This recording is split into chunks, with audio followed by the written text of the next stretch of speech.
Thank you very much, Mr. Speaker.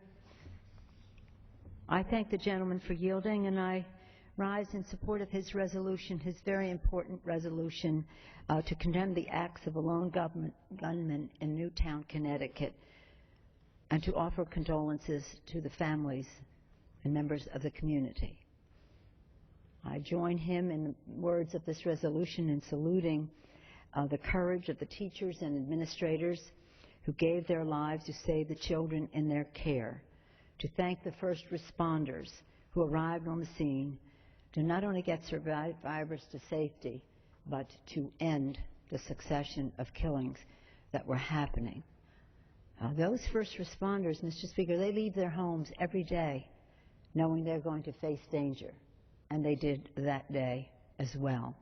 But in the face of it, they were heroic, as were the teachers and the counselor and the of the school. This has all been made very clear to us by our colleagues, Congresswoman DeLauro, who children and the violence and prevention has been a priority for her. Of course, Congressman Murphy, Senator-elect Murphy, who represents this district with such distinction and such compassion, Congressman Courtney, Congressman John Larson, Congressman Jim Himes, all of them spoke with such beauty at our service earlier, the service earlier, the candlelight service.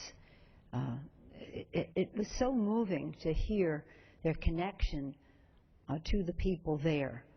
Their words were universal. As the President said, he said last night, this could have been happening any place.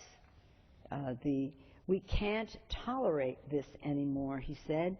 These tragedies must end, and to end them, we must change. To change, our nation is already beginning to reassess the options before us. Leaders from both parties have stepped forward to put forward a series of steps on the table, from restoring the ban on assault weapons to assault magazines, to strengthening the system of background checks. And again, we must address the challenge of mental health and keep weapons out of the hands of those in danger and doing harm to themselves and to others. The voices of reason cannot be silent. Through administrative and legislative action, we must limit the proliferation of weapons and ammunition that have no other purpose than to kill citizens. Our colleagues have talked about, Congresswoman Maloney just before me, but others in the course of the evening, about legislation that we could pass immediately. The American people expect us to do, and that is to ban assault magazines. Assault magazines. Of course, we want to ban assault weapons, but to ban assault magazines. Why is it that somebody needs a magazine with 20 shots in it, and they can have 2 of those and 40 lives are at risk? Why is it? I'm not even asking that rhetorically. I'm asking it of those who are advocating that we shouldn't make this change. Haven't we crossed a threshold when children in kindergarten and in school are not safe, when people who go to the theater in Aurora have someone come in and just kill people? I mean, just to use those words is very hard. I don't know what words we could ever use to comfort the families of Newtown, Connecticut.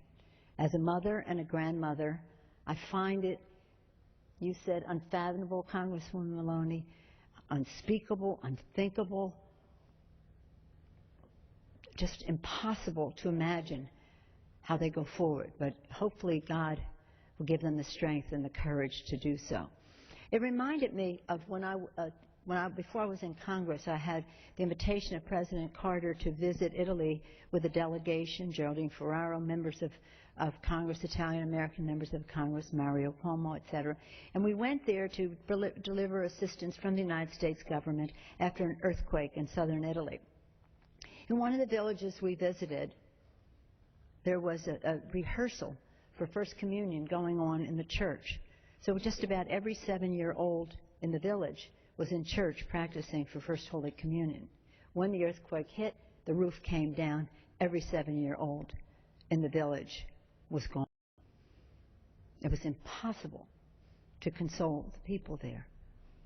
Not only had they individually lost their child, which is unthinkable, but the whole town had lost that class, their future, their new growth, their hopes, their babies. So how, and that really transformed my thinking about how fragile life is. This was a natural disaster. What happened in Newtown was a personal decision about someone whose judgment was thoroughly impaired, who had, how could he do this? How could he do it? Because he had his own problems. How could he do this? Because he had the guns. He had the assault magazines to do it. That's how he could do it. So let's at least try to mitigate for the circumstances that we may not be able to control entirely, the mental condition of someone, but at least limit the capacity to kill that person has. Just hearing the reaction to the expressions of sympathy to the families, to see the president read the names and hear the sobbing, this is something that has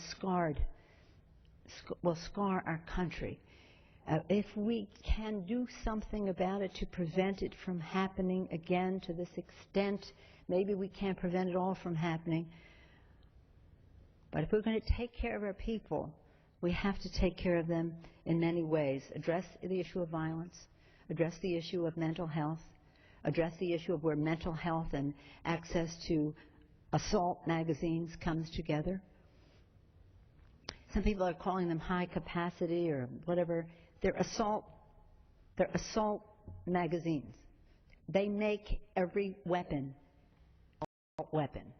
that they are compatible with, whether it's a pistol or rifle or whatever it is. So yes, we want to ban assault weapons, but these assault magazines makes every weapon it's compatible with an assault weapon. Doesn't take a whole lot to figure out what we need to do immediately and then maybe do more later. But wouldn't that be a comfort to these families to know that although they lost their babies, their little angels, precious darlings gone to heaven, that something would come of it that would prevent this from happening to others. I always wondered in the Bible, where in the Gospel, when Christ says, "Suffer little children and come unto me." Suffer little children and come unto me. I guess it was an interpretation of the word suffer, allow little children to come unto me. But Christ was calling children to him. He used the word suffer. Well, these children, their lives are gone, their families are suffering. The other children in the school, in the neighborhood, or children who just have heard about this are suffering too. Suffering about what it feels like to go to school and not be sure you're safe. Staying up at night being sleepless in terms of being scared of what could happen. Let's stop the suffering of our children, whether it's taking their lives, scaring them from going to school, or keeping them up at night, giving them nightmares over their safety. These little children did suffer, and they did go on to heaven, a better place. It's a timing that we have a problem with. Far too soon, far too many, for a reason that we can do something about. So I commend my colleagues for how they came together, led by the community coming together. The community of Newtown and Sandy Point, such an inspiration to the country, so strong, so courageous, so sad, so sad. So let's show them that not only do we offer words, we offer action. And that action will take the form of passing this legislation to ban assault magazines, to do so in a timely fashion so that in a non-untimely fashion we won't lose any more lives. With that, again, I want to commend the President for his beautiful words.